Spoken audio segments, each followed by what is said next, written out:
Here's Mike, who writes from Georgia. The last caller, John, is wrong in terms of taking the high road, focusing on the border, focusing on policy. That's the same mentality of squishy rhinos who do nothing. This is war. The only way to fight back is to make sure these disgusting, evil people will be punished and never be able to do their evil deeds again. Speaking of evil, did you see Biden's grin? Did you see the evil grin Friday when a reporter said to Biden at the end of his press conference about Israel, hey, Trump claims you've made him a political prisoner. Is that true? Biden stands and slowly turns. The video gave me absolute chills. It was so creepy and so evil and so maniacal. It's like he's Austin Powers. Or Dr. Evil in Austin Powers. It was like right out of a movie. I'll tell you more about that in just a moment. But to John's point, and again, I think Trump is actually sort of saying, here's what revenge looks like. Trump is going to be very smart about this, I'll bet, as he usually is. He's not going to scream and threaten to lock people up. In fact, he even distanced himself from the lock her up chant over the weekend. So here's what he told, I believe this was Laura Ingraham. This is what he said about revenge or vengeance, and I really do believe he nails it perfectly here. I don't care about the revenge thing. I know they usually use the word revenge. Will there be revenge? My revenge will be success. That's what we got to do. We got to win on November 5th. He also repeated that over the weekend on Fox News as well. You know, people also say, can you bring the country together? And the answer is yes. Success will bring the country together because I had it together. Before the China virus came in, I had it together. We really had it together. And it would have stayed. I think it would have stayed. Everybody was doing better. The country was doing better than it had ever done. And we're going back to those same policies and then some. So what do you think? What do you make of it?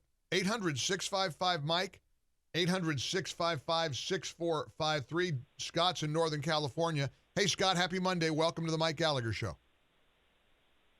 Hi, Mike. Hi. I just wanted to comment on Speaker Johnson. He has tools in his arsenal he's not even using now.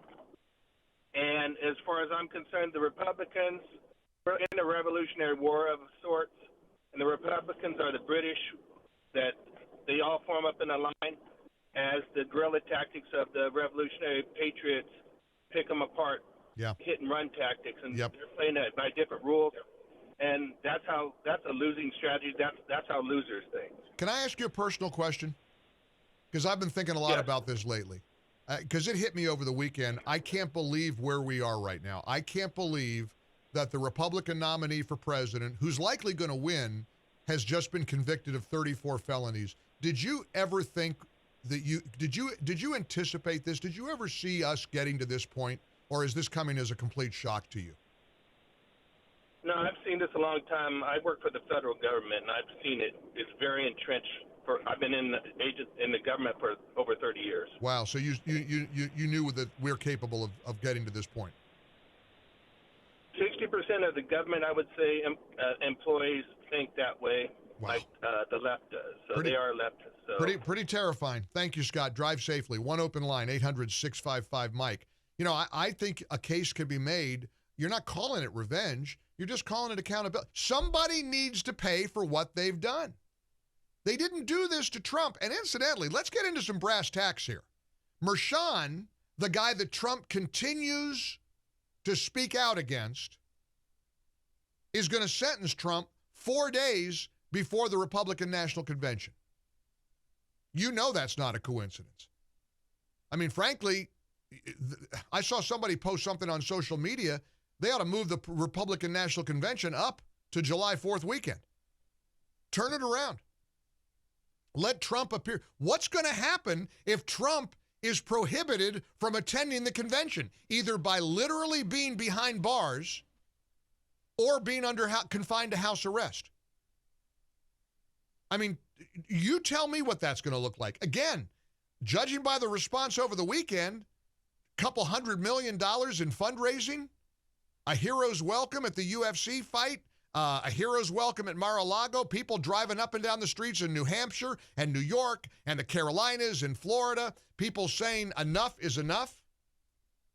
Bottom line is, Americans are telling the world, we don't care about these bogus 34. And incidentally, for anybody who thinks I'm just a Trump cheerleader and I'm making it up in terms of what the legal analysts are saying, again, I'm not going to break my rule.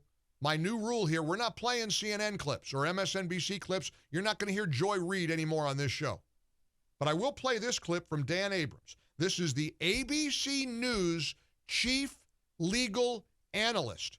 This is coming from ABC, not, Salem News Channel or townhall.com. Listen to this.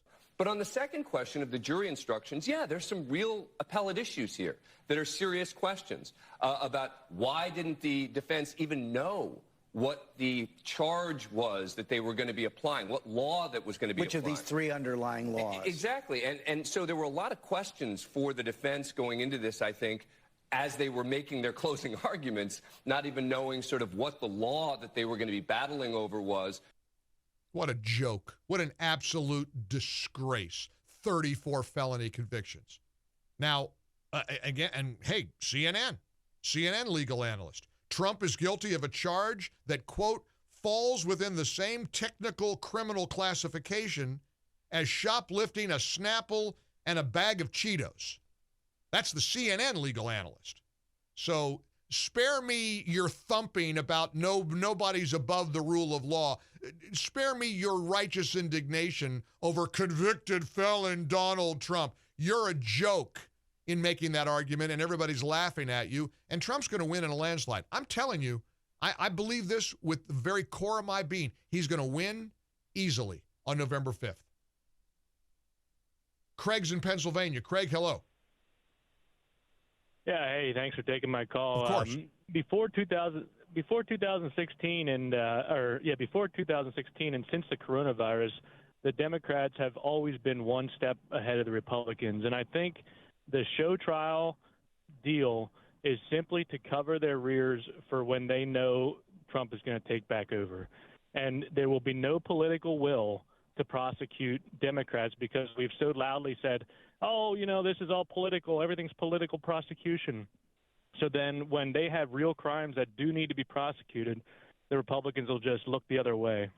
Yeah, it could be. I mean, I got a feeling Trump isn't just going to look the other way, but he can't say it now. He won't say it now. My hunch is he's going to do exactly what the American people expect him to do. Incidentally, a lot of great text messages coming in on this from the MyPillow text line. The mere fact that Hillary wasn't ever prosecuted shows how Republicans are probably going to play this. The bigger issue is, I mean, just there's a lot to take in here. There's just a lot to take in.